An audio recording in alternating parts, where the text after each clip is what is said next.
Halo pemirsa, selamat berjumpa kembali dengan saya Argo Pratomunugroho. Kali ini saya mencari dan menemui sahabat lama saya. Saya mengenal beliau ini lebih dari 40 tahun mungkin. Itu saya muridnya satu daerah dengan Pak Jeremias Lemek waktu Lemek, itu. bukan Lemek. Ya Pak Jeremias Lemek. Jeremias Lemek.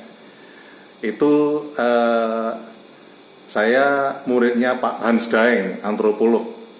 Waktu itu beliau sering menulis juga di majalah Prisma. Kali ini saya sengaja menemui Pak Jeremias Lemek untuk berbincang tentang konstelasi advokat sekarang ini. Selamat berjumpa Pak Jerry. Iya, panggilan Pak. Berjumpa juga.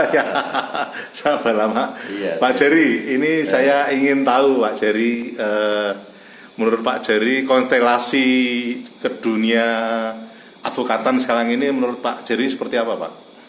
Saya dulu kata-kata konstelasi apa maksudnya kan supaya clear. Ya.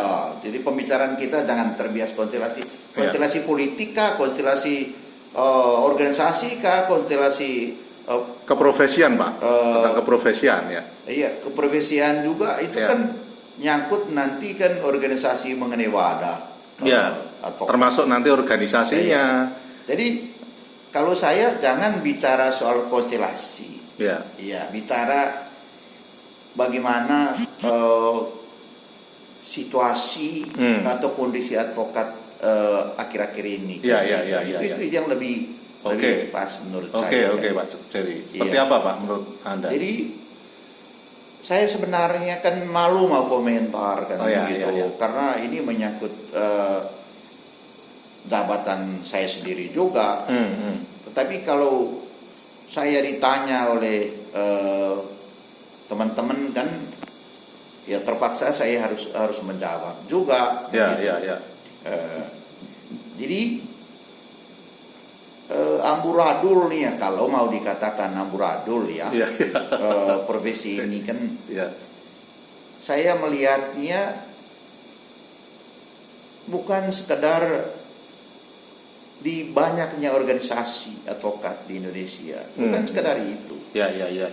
Tapi yang paling penting itu adalah itu soal standarisasi. Untuk menjadi advokat ini kan harus diperhatikan secara benar. Dipertegas ya? Bukan ya, kata dipertegas itu. Diperhatikan maksudnya ada syarat-syarat standar-standar yang jelas, ya, yang kualifikasinya juga harus jelas untuk menyandang profesi advokat. Ya. Semua orang tahu kan sekarang ini semua orang bisa jadi advokat lah. Mau tidak cek ijazahnya dari mana, tidak cek ujiannya apa, asal ada tulisan SH di belakangnya maju kan gitu.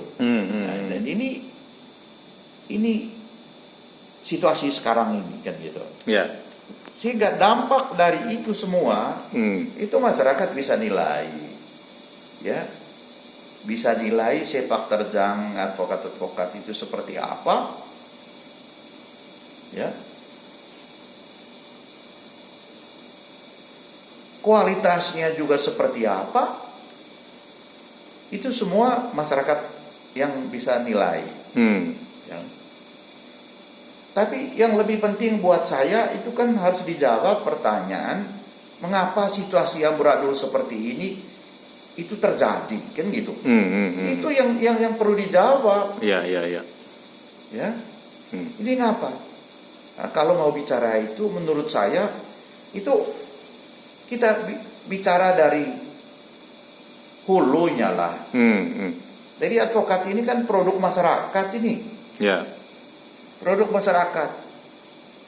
Ibarat sungai, kalau hulunya itu di pendidikan tinggi, hilirnya itu kan masyarakat ini, ya. Jadi jangan salahkan advokat. Kenapa?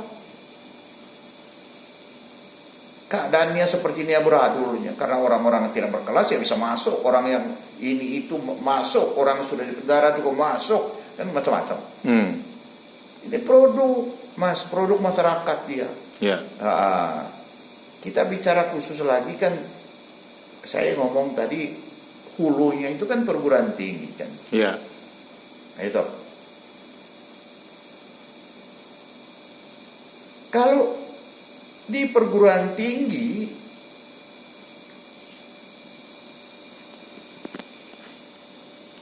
itu diajarkan bahwa advokat itu bukan sekedar untuk cari makan kerja advokat itu.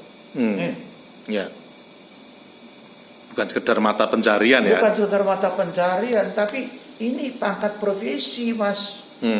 Jabatan profesi ini. Ada persyaratannya jabatan profesi itu. Ya. Yang paling penting itu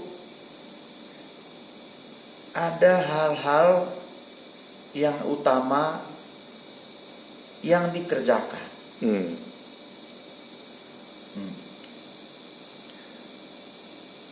Kalau dokter, mereka bekerja menyangkut keselamatan jiwa manusia. Tapi kalau advokat kan dia bekerja untuk menyelamatkan harkat, martabat manusia, hak-haknya manusia, dan juga termasuk tentu hartanya, menyelamatkan hartanya, ya. Nah, itu tentu. Ya. Termasuk keadilan juga ya. Iya. Jadi kenapa sekarang ini banyak advokat yang perilakunya, ya saya kira masyarakat udah bisa nilai lah ya. Saya tidak bisa mengatakan begini begono, tidak. Tapi masyarakat bisa memberi penilaian tentang situasi perilaku dari advokat Indonesia saat ini kan. Masyarakat yang bisa memberi penilaian soal itu. Itu. Tapi tadi saya katakan mengapa ini semua terjadi kan gitu. Saya bilang tadi dari hulu, dari perguruan tingginya.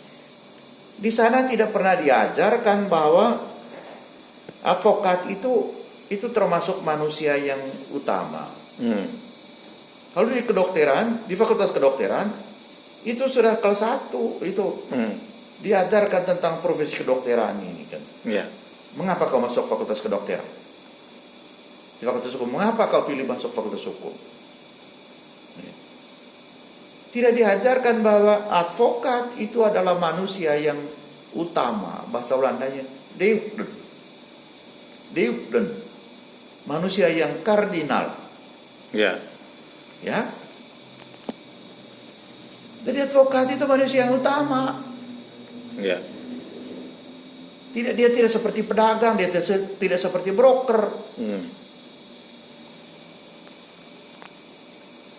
Ciri dari manusia utama itu ada 4. Yang pertama, verstandigbilheid.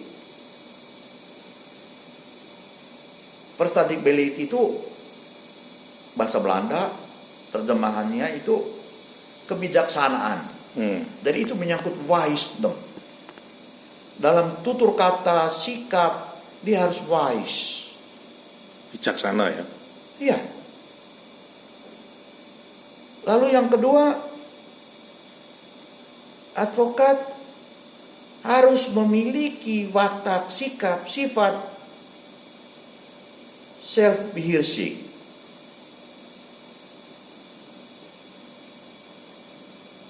Self-control. Teman-teman lihat di TV sekarang itu sudah jauh dari self-control. Omong yang ngaco, perilaku yang ngaco, kan gitu. Ini karena tidak ada self-behearsing ini, tidak memahami ini. Lalu yang ketiga, itu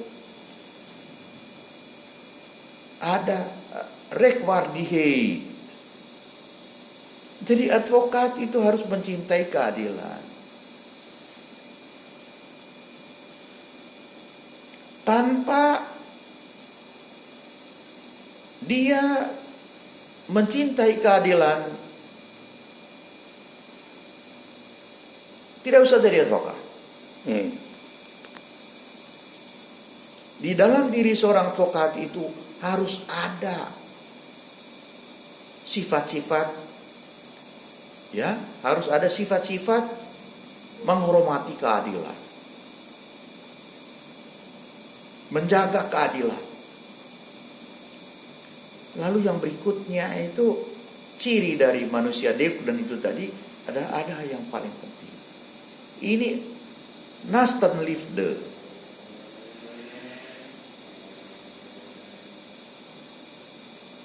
Nastenliefde ini cinta kasih. Advokat tanpa memiliki sikap, sifat nastenliefde ini, jangan jadi advokat. Terhadap sesama ya. Cinta kasih, cinta terhadap sesama. Ada dulu itu. Ya. Dia merasa khair kalau ada orang yang diinjak-injak harkat martabatnya. Advokat tampil. Ya. Nah, sekarang dari 4 hal ini yang saya omong ini, Mas bisa lihat. Bisa lihat sendiri. Ada berapa yang memenuhi persyaratan ini? Iya. Oke, sampai di situ dulu Pak Jerry, karena kompleksnya persoalan ini. Nanti lain hari saya akan datang ke Pak Jerry lagi untuk bertanya yang lebih panjang lagi. Terima kasih Pak Jerry. Jadi, saya belum sedikit.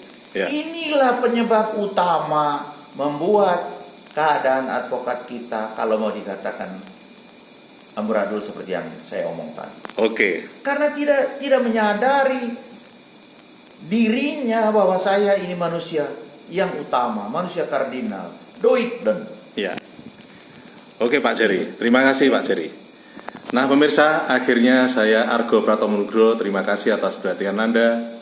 Sampai jumpa.